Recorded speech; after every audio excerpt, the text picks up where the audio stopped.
very warm welcome to all of you.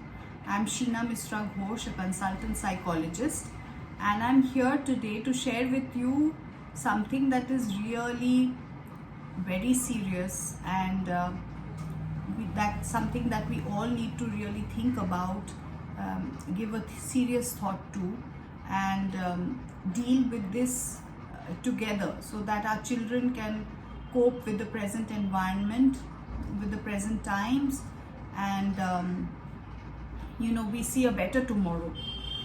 So therefore I start this video session today, and today's topic I have basically come with the topic of children and going back to school and how we can reinstate them in the old routine, in the old school curriculum, and how we can help them readapt to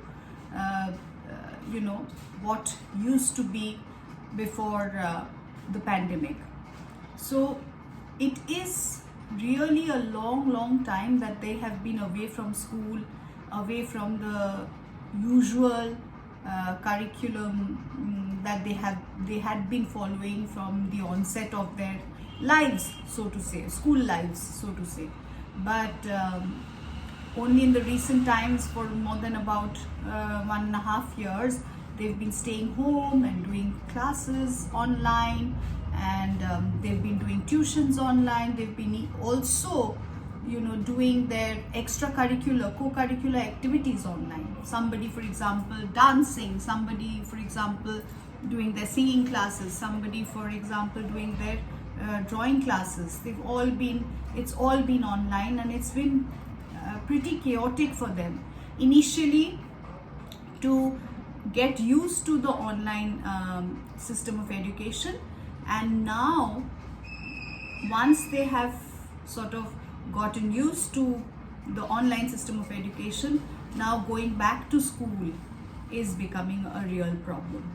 So with that, today's session is basically how we as parents or well-wishers or helpers or therapists and psychologists, how we can, or teachers, or even teachers, how we can actually help our children to get back to the old routine. So I will discuss here some 5 points.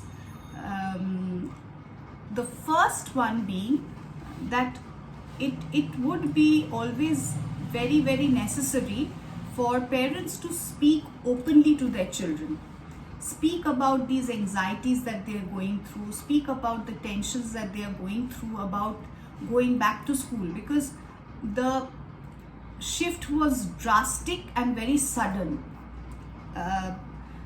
When the pandemic came, it was a very sudden shift, and now again getting back to that previous routine and that old timetable is going to be again taking some time.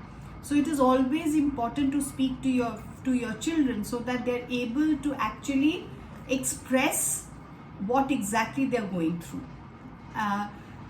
While we are having these conversations, it would be very important to have open-ended questions, like how do you feel about something?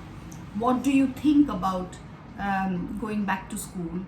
Rather than asking them questions with a definitive yes or a no. Always frame your questions in a way where a conversation can flow out very easily and very spontaneously. And the child, the more you speak to the child, the more you create that platform for a child to speak up his or her feelings openly. Remember that it really works, because each time the child is actually talking to the parents about the issues that he's going through or she's going through, or the negative thoughts that are coming in his or her mind regarding going back to school, he or she is coming to terms with it. With every one conversation, he or she comes more in terms with it. So it is always important to have an outwardly conversation with parents rather than allow the child to have mental monologues, because mental monologues actually you know increase the size of the problem.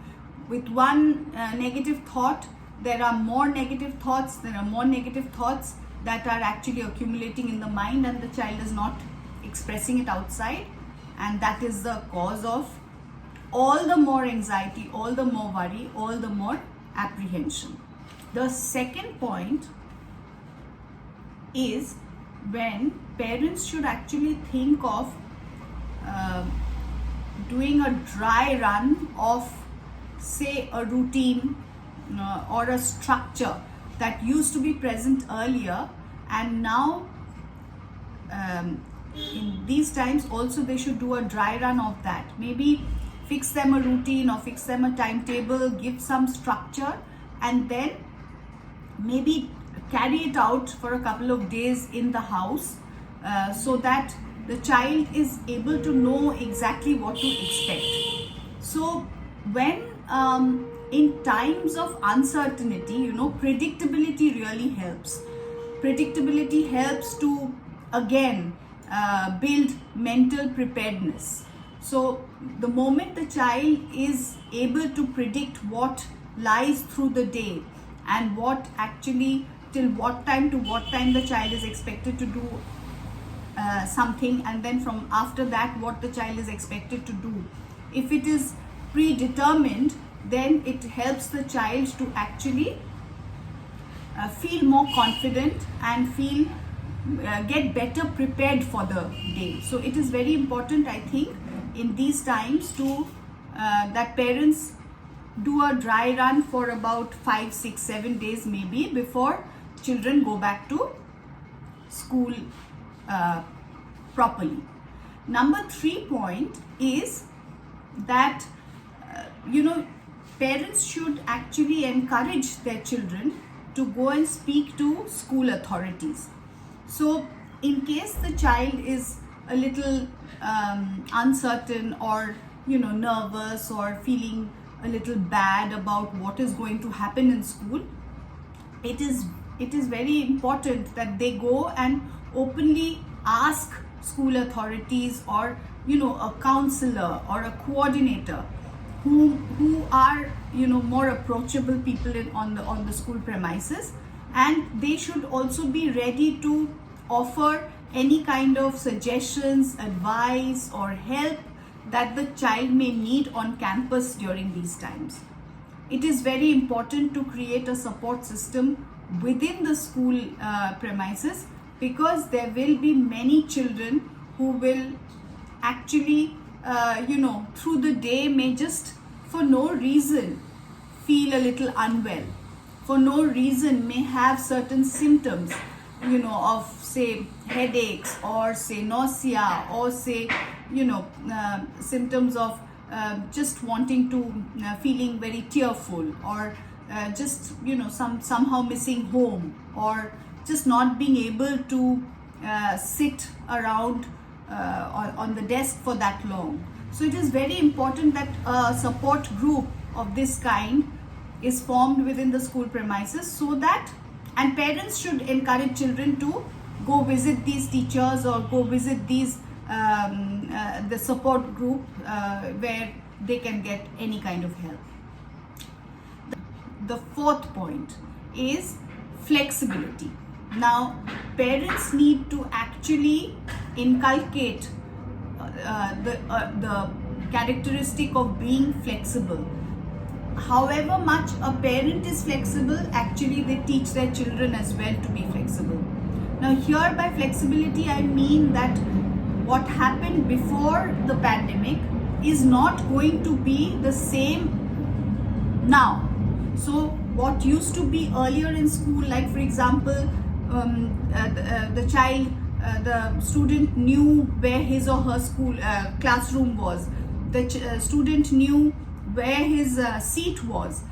The student knew his or her, the immediate friend next to him or her, or ahead or behind him or her.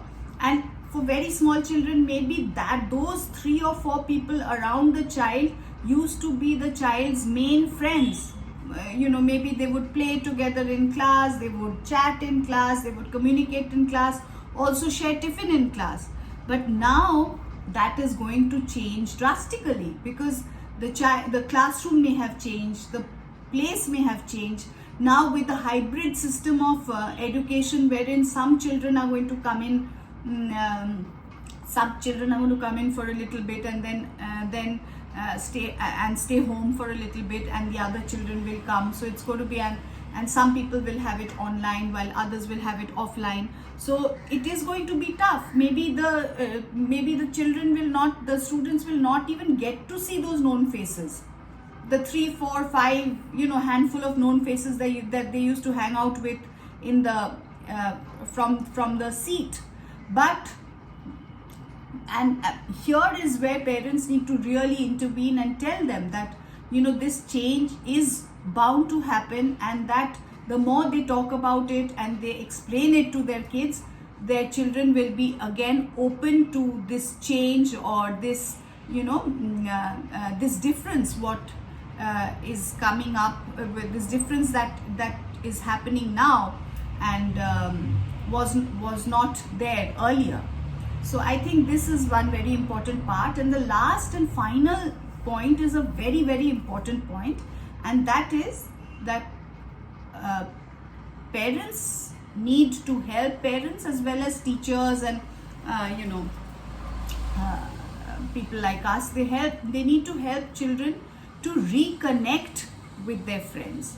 So in the last all of last 1.5 to 2 years, children were doing classes online, and I feel that even though they were doing online, some of them were a little mischievous. They would make they would somehow find some kind of way to connect with their friends. But that happened in the initial days of online classes. I think from the middle to the latter part of the pandemic, the last couple of say months, I would say, they would just students would just switch off their cameras, but not really be mischievous or chat up with their friends. I think they've really grown quiet, they've grown withdrawn, they've become even more little what should I say, lazy. They don't feel like, it is not actually lazy in a bad way of the word, not in the naughty way of the word, but more like it's just that they don't feel the urge, or the urge, I would say, or the need to go and connect with friends. So it is, I have come across plenty of students from after I have rejoined chamber in person, and they keep saying that we don't feel like talking, even picking up the phone to talk to our friends. Now this is a really sad state of affairs, because everybody knows that man is a social animal, and man is a social being, and without society, without people around, there can be nothing. So it is very important that we help our student population to reconnect with their friends, either by organizing play dates, or in small numbers, or pushing our children, motivating them to go and meet friends, even over a short time, maybe a meal, or catch up with some friends at a time. It is very important. And also some kind of communication, a weekly call or a weekly mail, or some couple of message exchanges. I think these are things that parents should encourage their children to do with their friends. Otherwise, man is becoming very isolated. Children are even more isolated, because they have all found their areas of interest on interest and obsession, I would say, on mobile phones and video games, etc., which is obviously not good, because what lies ahead, we have no clue. There will be very many more dangerous signs of the breakdown of mental health. So we better be careful, and if we can keep these couple of points in mind, I think we will be able to help our children a lot more to go ahead in life. So with this, I would like to end my discussion. Please feel free to ask me any questions on the comment box, or you can directly get in touch with me. I'm all over the place. I'm on Facebook, Instagram, Google, so anywhere you can get in touch with me. I'm in hospitals. I'm based in Calcutta, so I'm in hospitals, clinics, Apollo Clinic City Center, Kolkata, Salt Lake. I am in MRI Hospital, Salt Lake. So anywhere you feel free to come, please connect with me. Thank you. Bye bye.